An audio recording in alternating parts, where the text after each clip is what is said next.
約瑟夫和羅曼爸爸的生日聚會。那天早上，約瑟夫和羅曼非常興奮。今天是他們爸爸的生日，他們決定用當地的產品為他準備一份驚喜小吃。幾天來，他們一直和母親一起秘密準備一切。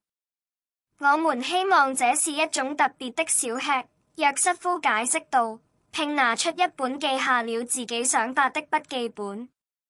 不僅僅是超市裡的蛋糕，而是代表我們地區的東西。羅曼娜熱情地點點頭。配蜂蜜、水果和好麵包。他們的母親笑了。所以我們必須去我們最喜歡的生產商那裡購物。他們帶着柳條籃，騎着自行車前往村裡的集市。第一站是養蜂人安德烈先生的攤位，他給他們提供了一種薰衣草蜂蜜，香甜可口。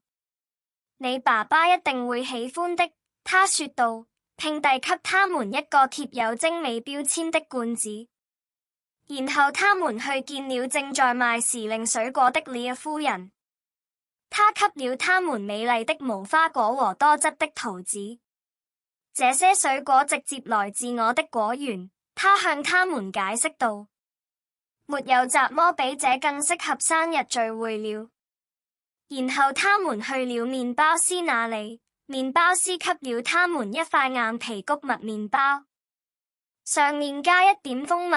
一定很美味，他眨着眼睛向他們保證道。回到家，他們在廚房裡忙碌。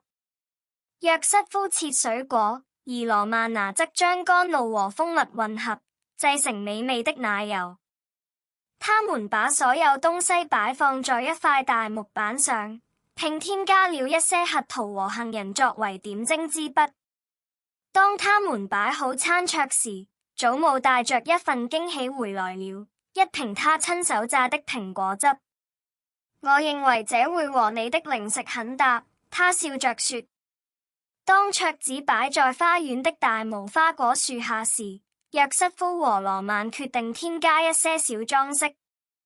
他們摘了幾支薰衣草和迷迭香，放在盤子周圍，讓空氣中充滿芳香，聞起來像夏天。羅曼娜深吸一口氣，驚呼道：當他們的父親回家時，他驚訝地發現了這個驚喜。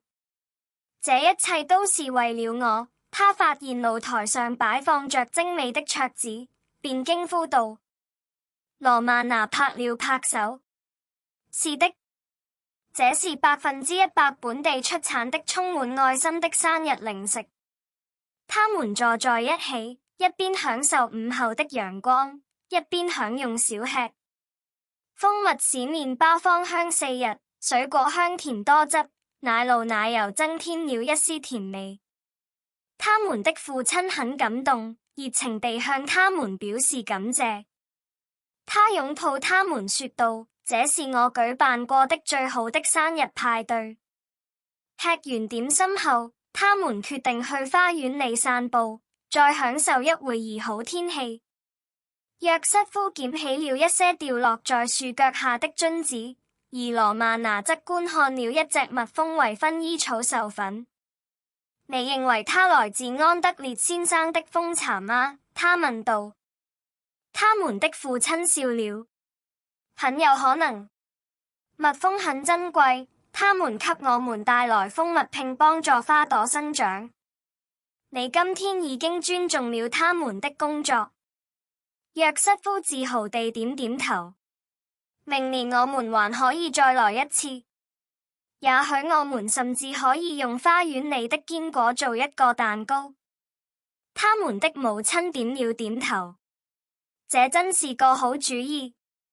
為什麼不邀請我們的朋友和鄰居加入我們，一起分享這一時刻呢？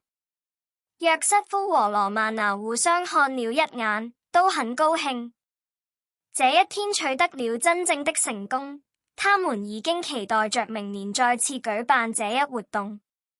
他們不僅僅是一種小吃，還創造了一種美好的家庭傳統，充滿風味和分享。太陽快落山的時候，他們決定組織一場小遊戲。約瑟夫建議進行尋寶遊戲，爸爸必須找到藏在花園裡的小線索，然後才能得到一份最後的禮物，一本自製的小筆記本。每個人都在裡面寫了一條給爸爸的便條，這樣你就有了這個特殊日子的紀念品了。羅曼娜解釋道。他們的父親深受感動，翻閱了寫滿圖畫和愛的話語的筆記本。謝謝你們，親愛的，這真是一個難忘的生日。他們在露台周圍點亮燈籠，並在星空下講故事，結束了這個夜晚。約瑟夫和羅曼尼比平時睡得晚，他們的心裡充滿着喜悅，腦海裡充滿了美好的回憶。有一件事是肯定的，明年他們會組織一場更精彩的聚會。